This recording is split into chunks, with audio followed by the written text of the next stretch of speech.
Hello friends, welcome back to my channel. আজকে আমি বানাচ্ছি পুঁই চিংড়ি। আর পুঁই চিংড়িটা একটু অন্যভাবে বানাচ্ছি, মানে একদমই অন্যভাবে। তো ভীষণ টেস্টি একটা রেসিপি আজকে শেয়ার করছি গাইস। তো তার জন্য এখানে ছোটো করে পুঁই শাক কেটে ভালো করে ধুয়ে রেডি করে নিয়েছি।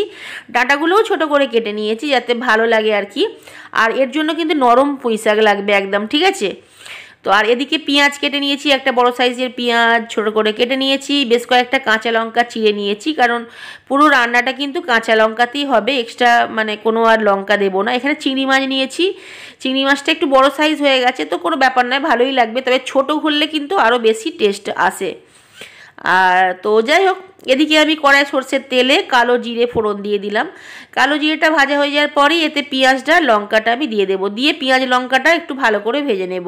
পুরো রান্না কিন্তু সরষের তেলে হবে, কারণ বাঙালি রান্না, আর বাঙালি রান্না কিন্তু সরষের তেলে বেশি টেস্ট আসে।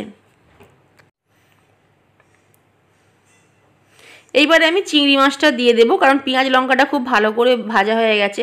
আর জানো তো, এই যে রান্নাটা না, মানে এই পুঁই চিংড়িটা, এতে এক্সট্রা কোনো সবজি টবজি আমি দেবো না, ঠিক আছে। আচ্ছা, হলুদ দিলাম সামান্য পরিমাণ, আর কোনো সবজিও দেবো না, কোনো আলাদা যে মানে মশলা দেবো, কোনো কিছু মশলাও দেবো না।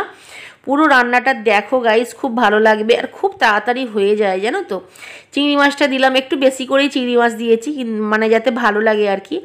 তো চিংড়ি মাছটা দেওয়ার পর তো খুব বেশি ভাজতে লাগবে না, হালকা একটু নাড়াচাড়া করে নিয়েছি। যখনই একটু কালারটা চেঞ্জ হয়ে যাবে আর কি চিংড়ি মাছের, তখনই এতে আমি শাকটা দিয়ে দেব। পরিমাণ মতো নুন দিলাম।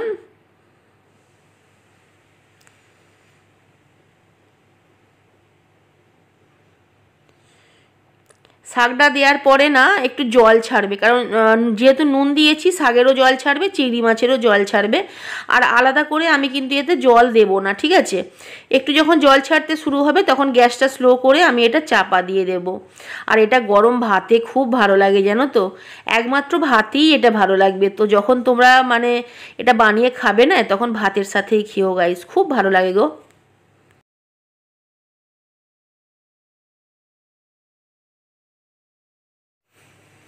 অল্প একটু চাপা দিয়ে রাখবো, মানে খুব বেশি তো সময় লাগবে না সেদ্ধ হতে। জলটা যখনই শুকনো হয়ে আসবে, আর যেহেতু ডাঁটা আছে, ছোটো ছোটো ডাঁটা আর কি, একটু সেদ্ধ হয়ে আসবে, তখনই কিন্তু আমি ঢাকনা খুলে নেব।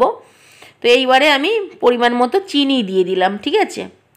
আমি এখানে সুগার ফ্রি অ্যাড করেছি, তোমরা এখানে চিনি দিতে পারো। আর এখন দিলাম কালো সর্ষে, মানে কালো সর্ষে বাটা দিলাম প্রায় 2.5 টেবিল চামচ পরিমাণ। মানে পুরো ফ্লেভারটা কিন্তু সর্ষের খুব সুন্দরভাবে আসবে শাকে।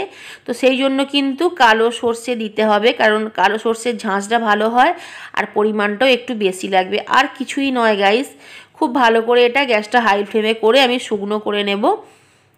তো এটা পুরোপুরি রেডি হয়ে গেছে, দেখো। তোমাদের দেখিয়ে দিই একটা জিনিস, একদম শুকনো করতে হবে, দাঁড়াও দেখাচ্ছি আমি। এই দেখো, একদম নিচের দিকটা দেখছো, একদম জল নেই, কোনো রকম মানে গ্রেভি নেই আর কি।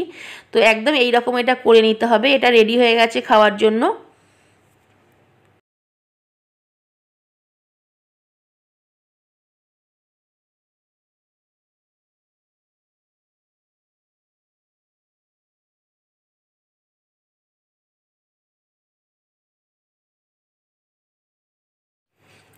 খুব ভালো একটা মানে গন্ধ ছড়িয়ে গেছে, জানো তো, পুঁই চিংড়ির।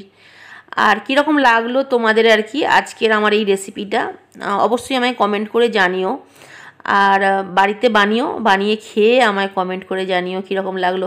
ডাঁটাগুলো খুব নরম ছিল, তো খুব সুন্দরভাবে গলে গেছে।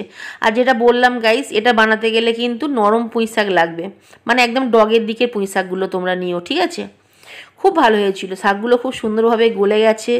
সর্ষের ফ্লেভার আর ডাঁটার যে মানে শাকের ফ্লেভার খুব সুন্দরভাবে পুঁই শাকে মিশে গেছে। আজকের মতো বাই গাইস, চলে আসবো নতুন রেসিপি নিয়ে। Thanks for watching.